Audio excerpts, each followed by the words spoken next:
What up, everyone? DJ Nubis here with you on the Metal Time Radio podcast, doing another movie review for our YouTube channel. This week, or at least today, I think I will be doing the Batman later this week. I'm going to go see that probably around Wednesday or so. But last night I had a chance to check out Fast and the Furious 9. I know that this franchise is like either loved or hated, and granted, I have a little bit of a love-hate relationship with it myself. So I'll be pointing out some of those things as I get into the discussion about this particular film. Keep in mind, I first saw this franchise from the get-go in the theaters when the very first movie came out in 2001. So I've been following it for a very long time now, and there's some things I really like about this series and franchise, and then there's a lot of things I don't like. But we're specifically going to talk mainly about this particular movie. And, for someone, if you're someone who's looking to get into watching these movies, highly recommend you guys start from the beginning and go in order, because there's some movies that it's almost like Pulp Fiction. It points to different points within the timeline, so you have to kind of keep them straight, and characters are coming and going, both past and present. So if you were just to pick one movie later in the series as your first one, you'll be lost in terms of like things that might happen or come across what the plot is about, because they all intertwine, and it's all from beginning to end. So it's very important that if you're someone who's ever going to take a chance to start binge watching these or whatever, start from the beginning and make your way up to the last one.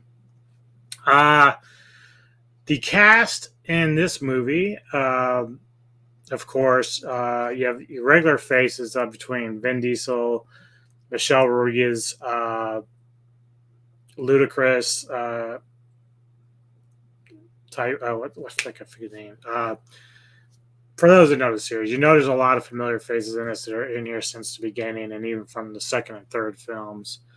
The franchise continues to portray Brian, played by late actor Paul Walker, as Mia, who plays the Jordana Brewster. Her character Mia is her husband, and even though Walker's no longer with us, they still use his presence, so to speak. They don't show him, of course, but they've shown like his car and other things, and just make reference to him as well.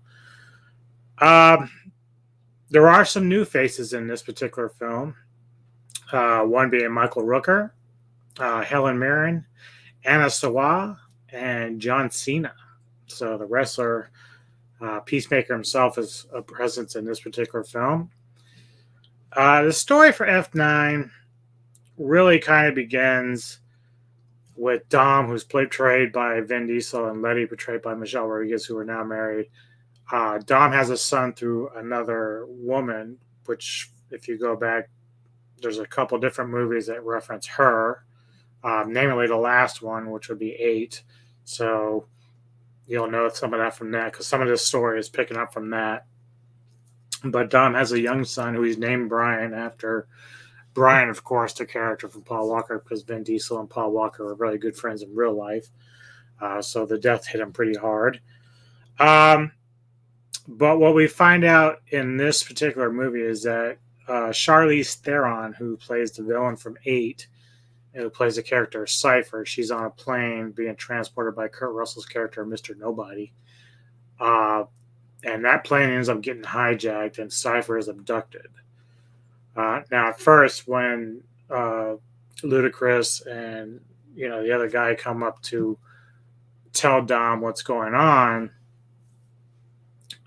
he doesn't seem interested in trying to investigate it or want to get involved, because he's kind of like gotten used to this private, solitary life where he's not being hunted by authorities. And although Letty, his wife, is there's a part of her that just continues to miss like all the action and adrenaline from all the action stuff they do, like the spy stuff they're doing, and like they've gotten so used to it over the years as a group, being involved in all these assassination attempts, robbing stuff. They're thieves. They've stolen money. They've gotten involved in a lot of stuff due to either other characters in their group having issues with someone else or whatever. It's always something with them. And that's one thing that gets brought up in this film is how they managed to survive all this shit over the years. But so after they get like a clip of this video from the hijacking of the plane, and Kurt Russell's there, it's kind of grainy, it's fuzzing in and out. And Dom's kind of watching it, and then he sees something in the film. He sees like a person's lower body and sees like a cross on a necklace that spurs him to get involved. Like he recognizes it. We don't know why at that point, but we know that he knows something about it because he has a necklace just like it. In fact, at one point, Letty gives it to his son before she leaves. So he apparently had two of them that were out there of the same type. As they get more involved, they're going to go to where the plane crash site is, and they're being told that, or at least they're looking for whatever it was that these thieves were trying to find. That they abducted Cypher, but they were there for something else as well. And they discovered that there's a device called the Project Ares, and one of the components was on that plane. So they managed to get their hands on it, not knowing what it does, but they're being chased by the military in that particular part of the world. And of course, Cypher, or at least we think it's Cypher, and an unknown person is also competing for that piece of the device. Finally, they get away from the military, but end up losing the device to John Cena, who turns out to be Jacob, which is Dom's brother that we didn't know about till now. But we do know, because the good thing about this film is that it starts to give you more of a backstory on Dom's tragic beginnings, which goes back to the first film when we learn about how his dad died in an auto race accident, and how he blamed one of the other drivers in the race and ended up beating that dude to death. That's like one of the cornerstones of the character issue of Dominic Toretto, that Brian, played by Walker in that film, was a cop who came to understand the reasons why Dom did what he did, even though it was wrong. But we get a little more backstory in this one regarding that whole thing. Like, it's a lot more complicated than what we would think. And we also find, like, going forward in terms of that ordeal, that Jacob plays a major part in their father's death. And again, gets really complicated. So basically, for the rest of the film, it becomes a cat and mouse game, a race to get all the components plus something they call the key. And that key turns out to be a direct link to a character we saw in Tokyo Drift. For those that have been following this series along, there is a direct correlation between the key and Han from the Tokyo Drift, which we know at the end of Tokyo Drift he was killed in a car explosion, because again we have another issue involving Deckard Shaw and Owen Shaw from some of the other movies where you have to kind of read or watch to catch up on with that. So yeah, like I said, the rest of the film just basically has the group competing against what turns out to be John Cena's character, Jacob, as well as this rich guy, I can't remember his name, but he's kind of funding Jacob, and he's giving him all these resources with foot soldiers and whatnot to get these parts, because they want to basically corner the planet basically by owning or having control of all the weapons, nukes, everything else via this satellite and this little device. Because for whatever reason, they're on a power trip in that regard. But Cypher is their prisoner, but we discover later that she comes another integral part of shit that unfolds. She's very smart. I really like the character Charlize plays in these two films between 8 and 9. She plays a wonderful villain. And that's really like when I get into the pros here, she's one of them. I also like the fact that there's some nostalgia here because we do have characters from older films appearing again. We've kind of had this over the years.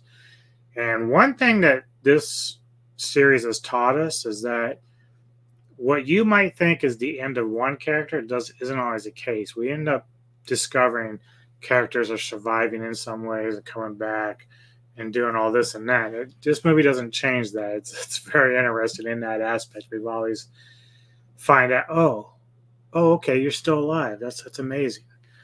What else I got in here with my notes? The movie itself, okay, it's not breaking any new ground here. But if you're looking for a popcorn movie just to like chill and hang back without any real expectations, you'll enjoy this. Like if you're a fan of the series. One of my favorite scenes in this film actually involves the character that Helen Mirren plays because the dynamic between her and Dom is pretty fun.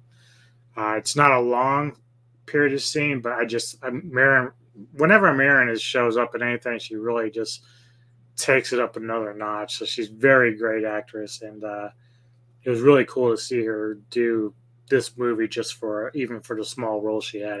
She did it so well. That I enjoyed that little part of it.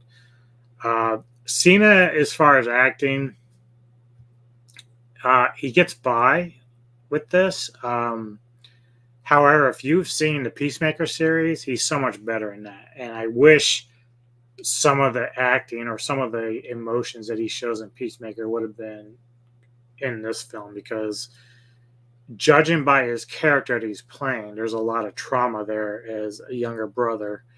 And he's got a lot of weight on his shoulders for various things that we discover later in the film. And I would think that with that comes a little bit more of a little more emotion because it's a running joke on memes on the web about Dom and we family. That's the whole funny thing that keeps going on. That's one theme that they keep running with.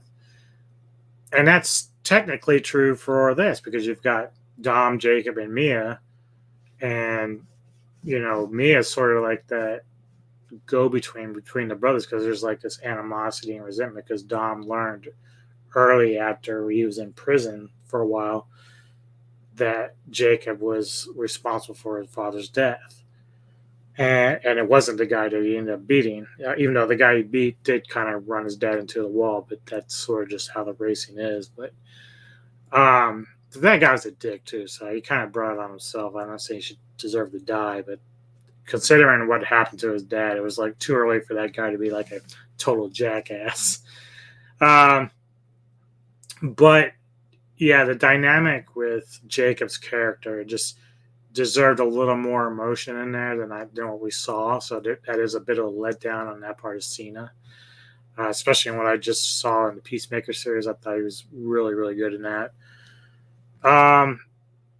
Another pleasant surprise is the new actress new to the series is Anna Sawai, who I can't really give too much away, but she does learn some martial arts skills and very good in the film. She makes an appearance helping out Letty and Mia in a fight.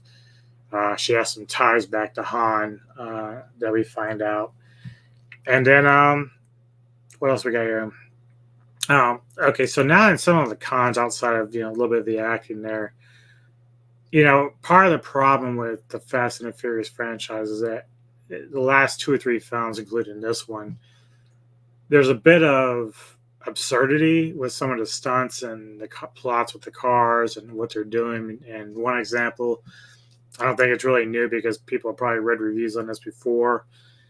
Somehow Gibson's and Ludacris's characters find themselves in a car in outer space. I kid you not. They're in outer space. And it's just so beyond absurd that I'm like, you could have like really figured another way to do this without that. Um, I don't know whose bright idea it was to do that, but it's really fucking stupid, and it adds nothing to this. I know that over the course of the last five films, things have been more and more crazy because they're trying to outdo themselves all the time. But one thing I remember from the movie with Jason Statham when he's first chasing and tracking down the group uh, for killing his brother Owen Shaw, in the film previous to that, is that there was a scene where the car is jumping from one tall building to another. They go through the glass and to the other thing. I'm just like, really? Come on, dude. Come on. Can't do that shit. So there, and then of course the submarine and all this other crap that goes on that we see over the last few films. I'm just like, you got to take some of that nonsense out of it, man. It's stupid. Really, I mean, I know I'm not going into these films expecting, uh, some super intellectual, great masterpiece. But I mean, at some point, you got to kind of reel it back in a little bit and quit being ridiculous about it. Uh, in fact, I would almost encourage Diesel and the rest of the group to focus more on some of the fighting. Just like, they've had guys like Tony Jaa in the film before. He wasn't there long, which was unfortunate, but I would roll a little more of some of that stuff. Even the film with Luke Evans playing Owen Shaw, like that was a well-crafted movie. Like it wasn't absurd. They had their own little gadgets in terms of their cars and stuff, but it wasn't absurd. That's like, to me, that movie is almost on the plane of like Die Hard in terms of action is concerned, with the crazy stuff in that.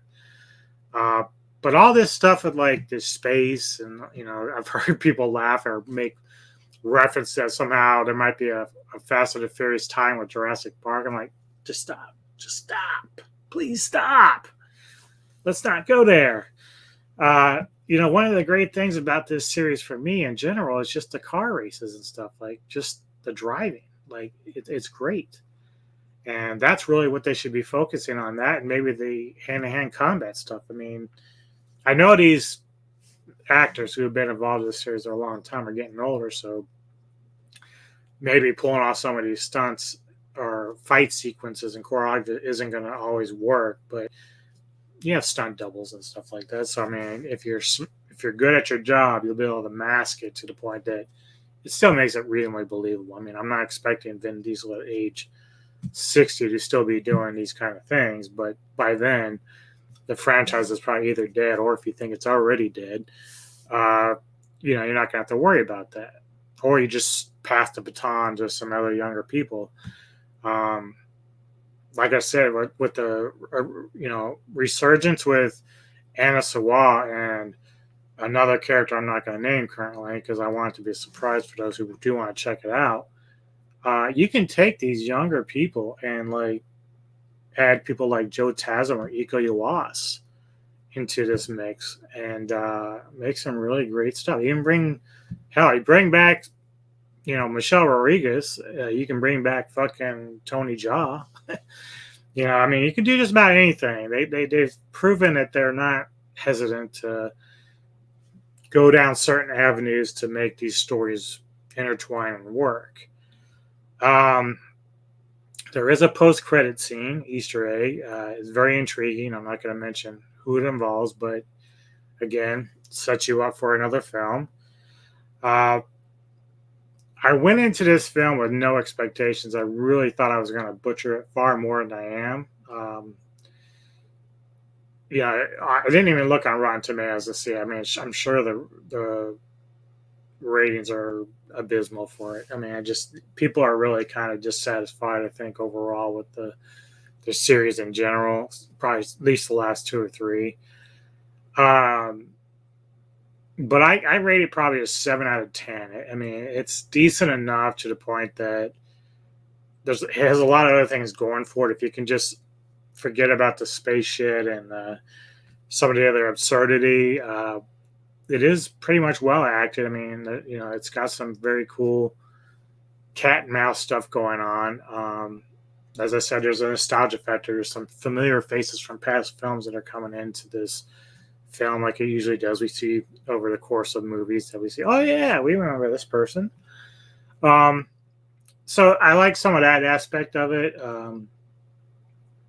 These aren't the films that's ever going to be a top 20 list for me or top 10 at least, and definitely not top 10, but probably not even top 50 really. If I had to like crack down and put up my top 50 list, they probably none of them would probably make that list in the top 50, except for maybe the first one. Maybe that's a high maybe. Um, but yeah, 7 out of 10. It's a decent enough watch. It's on HBO Max right now. I didn't pay to go see it. I mean, you could say I'm paying HBO Max, but paying HBO Max for everything I'm watching there. But it's far cheaper for me to do it this way than to go spend like 30 or $40 in the theater to go see this film. So I still wouldn't have gone to see it in the theater after watching, even though I gave it a 7 out of 10. I don't want to rush out to see a 7 out of 10 movie. Like when Nick and I went to go see the last Spider-Man, we knew that shit was going to be, fire. We knew that was going to be on fire. So I came out of there, and she came out of there really pleasantly surprised. So this isn't the type of film we know we're going to get that kind of like, response out of us. So, but yeah, it's decent enough if you're a follower of the franchise and you still kind of find some entertainment value out of it. I didn't think they could. I mean, even 8 has its pros and cons. Like I said, this one has some pros and cons, as they all do, but it's decent enough. And really, it's more about the characters themselves and the story between those characters than it is the actual story that they're actually trying to pull off in the film. Everything else is secondary to me, in particular to F9. So give it a whirl, see if you like it, and I'll see you next time, folks. Enjoy.